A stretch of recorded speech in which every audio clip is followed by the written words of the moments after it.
Alright, hey guys. Little update. Got my own house now. So, finally got a garage. And for those of you that don't know, a couple videos ago, we were stripping off the spray on whatever, the peelable rubber paint that Rust-Oleum makes off her baby girl. She's a 87 Ford Ranger with a 2.9 V6, 5-speed manual transmission, 2-wheel drive, and then this is the new one. It's my 97 Ford F-150, 4.6, 4-wheel drive. Got some problems going on with that. That'll be in a later video. Today we're not talking about this. Today we are talking about this purple nurple. Got the body off the frame, fixed some rust. A lot more than I expected there to be. But we got the body in the garage.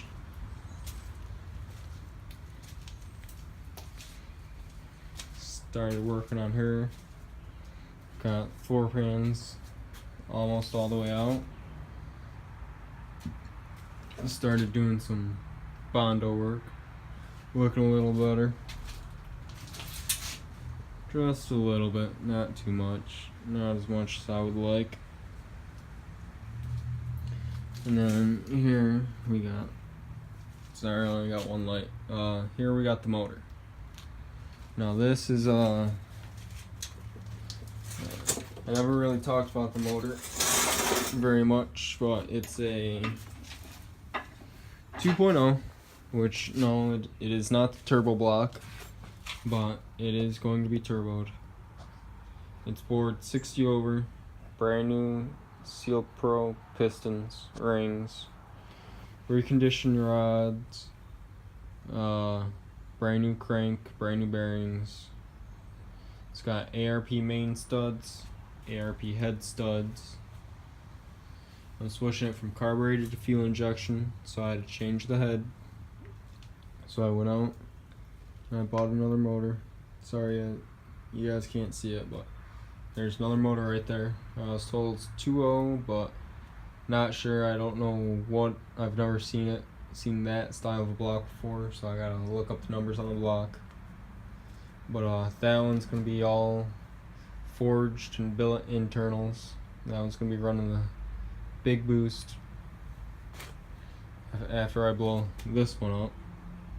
No, I am not going to run this cheap $150 eBay Amazon excess power manifold. I'm going to be building my own.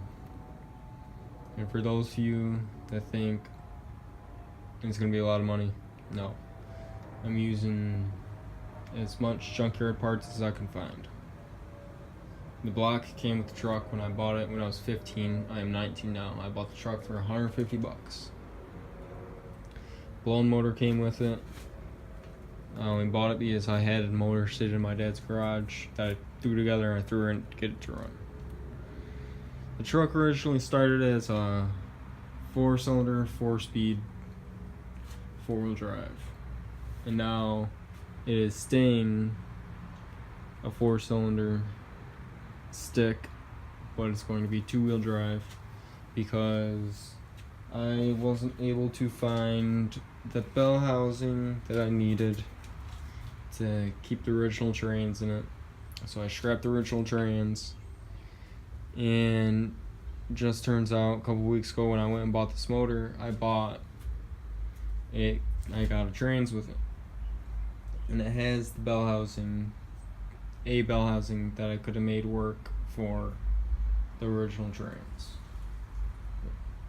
It's my loss, because now I gotta do more to make it 2-wheel drive, custom drive shaft, and all that stuff. But like I said, I'm gonna be making my own turbo manifold. So I don't gotta worry about it cracking. Like I've seen on reviews of this cheap one. I didn't read the reviews till after I bought it. And some of you are saying turbo's upside down. Well, not really. This turbo came off third or fourth gen Cummins that one of the mechanics was working on when I worked at Bell Tire. It was actually my last day. He put the turbo in the manifold in the scrap bin. I asked him what was wrong with it. He said nothing. His brother just wanted all brand new stuff, so I got a good turbo for free. And we'll be mounting the turbo instead of down here. It's going to be up here. And it's still going to be upside down like this because I cannot reclock it. Because the oil feed is right here on top. Right there. And your oil feed's always supposed to be on top. And I tried for a good hour to separate the exhaust housing so I could turn it. But that I was unable to do. And I'm probably just gonna weld the wastegate shut so the wastegate on the turbo won't open. I'm gonna do an external wastegate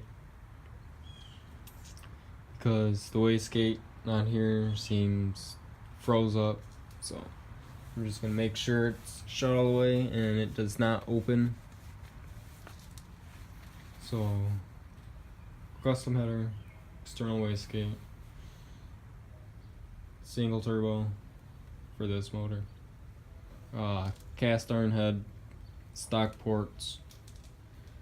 I might do valve spring change, maybe not, I'm not too sure yet. Definitely gonna port the intake. Like I said, junkyard build, got this intake from junkyard. Don't really care about it, spent 25 bucks on it. Not too big of a deal. And then I'm gonna run there's this company that I found that makes quite a bit of parts for this. I'm gonna get my fuel rail, injectors, harness, and computer all from them. I'm not going to say the name of the company until I buy the parts.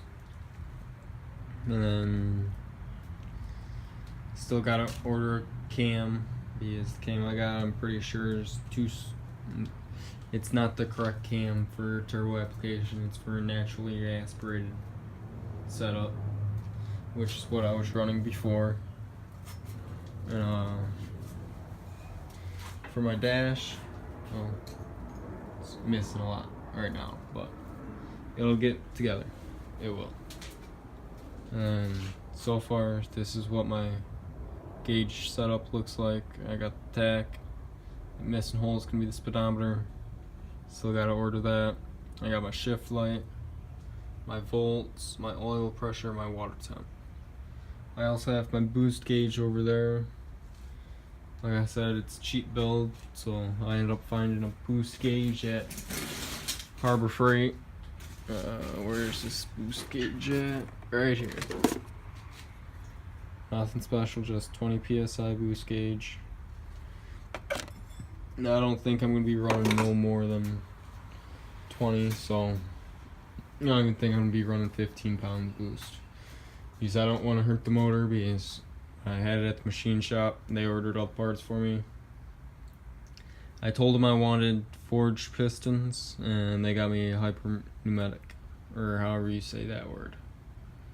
So they are not supposed to see any boost, any nitrous, nothing. They're naturally aspirated application only.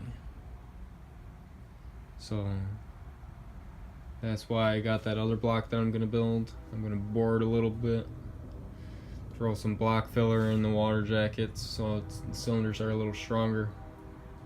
I'm gonna do billet rods, forged pistons. Well, no, not forged pistons. I'm gonna do billet pistons as well.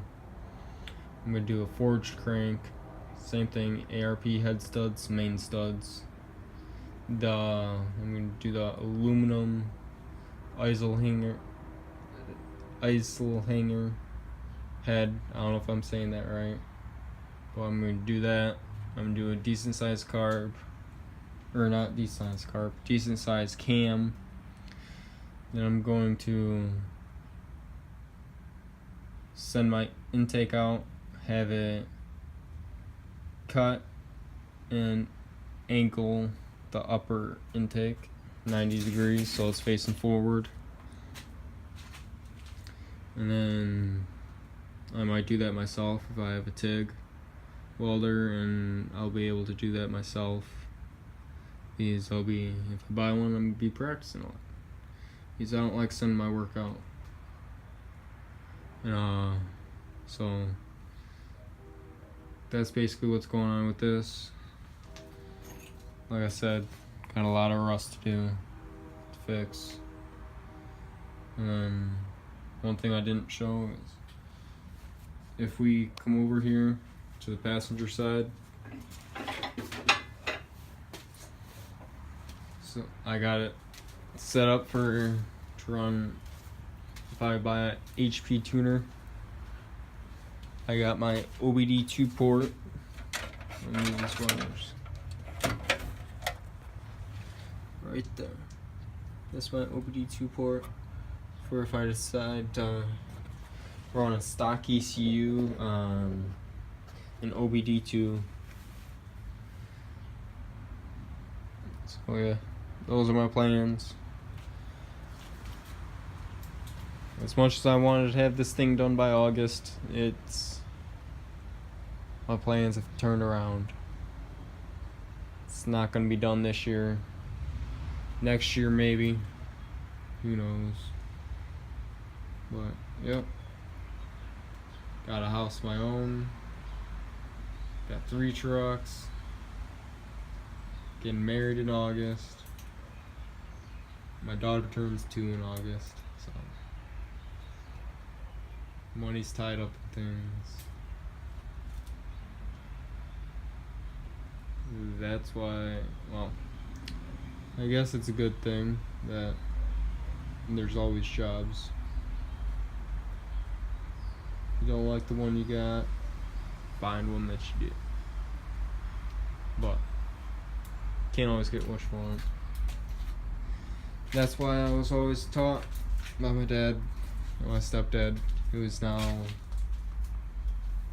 I consider him my dad now, seeing that I lost my dad 2 years ago.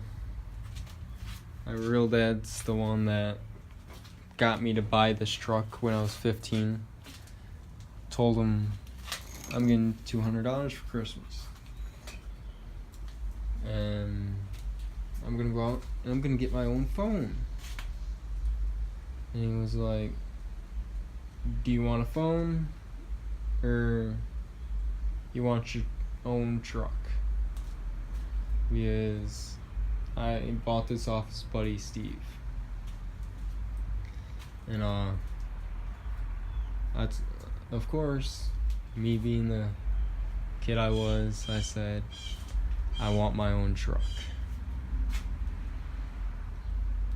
Now, since I own this, the last 4 years, since I was 15, it's only been driven on the road one time since I have owned it. And that does not count it touching the street to be loaded onto or off of a trailer. Since I bought this truck, it's not been registered or insured. It's just sat in my backyard or sat in my garage. Except for the one time I drove it on the street. I was 16. Had my permit. Truck was almost painted purple. I had to paint the one fender. And it was this side fender, in fact. I got it running good. Took it out for a little drive. Got stranded because the choke closed and choked the motor out, and the bell housing cracked around the starter, so the starter wouldn't catch and it wouldn't start back up.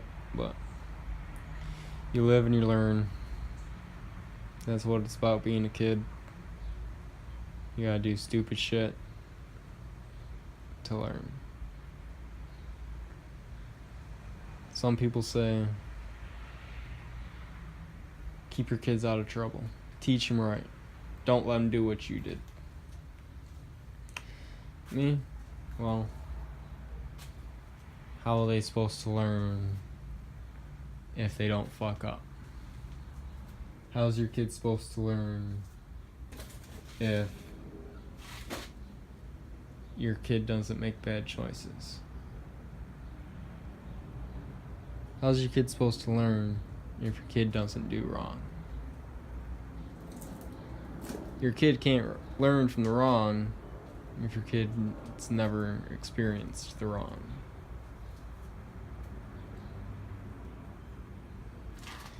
But, well, story behind this truck. Bought it from my dad, so I wanted a father-son project. Now, my dad's not here no more, and it's just something I gotta finish. If it's not finished to me, then I'm not making my dad proud. Not making my dad proud by letting it just sit here and collect dust. If it's sitting here and it's got dust from Bondo dust, that's one thing. But dust from just sitting here, like what's on the windshield, that doesn't make me happy. Now, I could have listened to my dad, and I could have left it alone, and I could probably still be driving it today. Probably would have been insured, registered, and I'd be driving it to work every other day, whenever I felt like it. Having fun with a small cam and a single barrel carb, making everybody think that I got a 302 or a 351 under the hood, when realistically I only had a 2.3 with a cam. That's what I put in this truck when I first got it. The 2.3, which was the turbo block with turbo internals.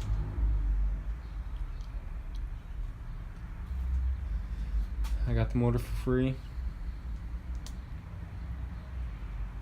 Times got hard and I had to scrap it along with the trans, just so I had gas money to get to work.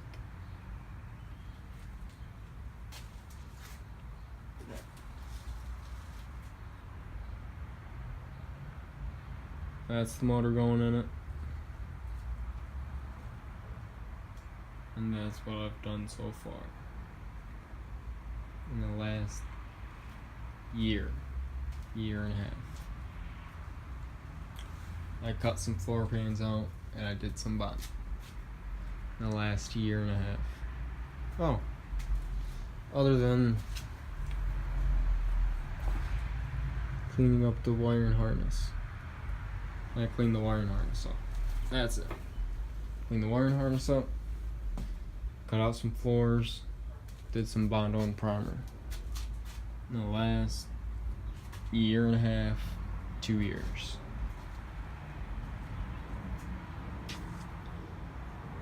Yep. So, hopefully now that I got my own house, my own garage, I got a truck with problems, and baby girl that I'm always dying to do something to, and the purple nurple.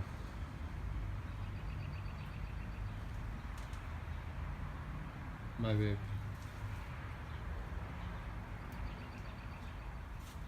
This truck is never going nowhere till the day I die. This truck tied me and my dad together. It's always going to be here. There will always be a video on it. There will always be something. Even if I spray a little primer on it tomorrow, break another part of the windshield, break another couple $100 part on it, I don't care. It's gonna be here, and there will always be content on it because it will never be finished.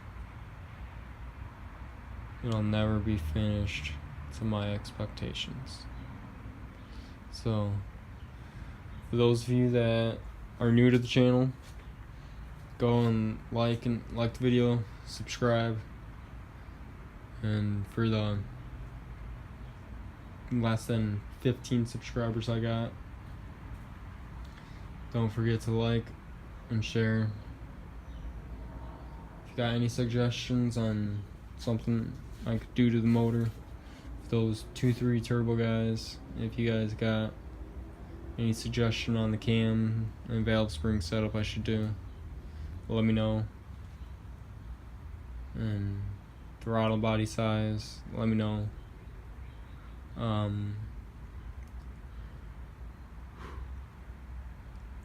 I could really use the help, seeing I'm new to this fuel injection and turbo stuff. I'm used to the carburetor. No boost, no nitrous, just straight up 4-barrel carb. Go ahead and let me know. Drop your opinions down in the comments, and every opinion helps. It's an opinion. I don't take opinions.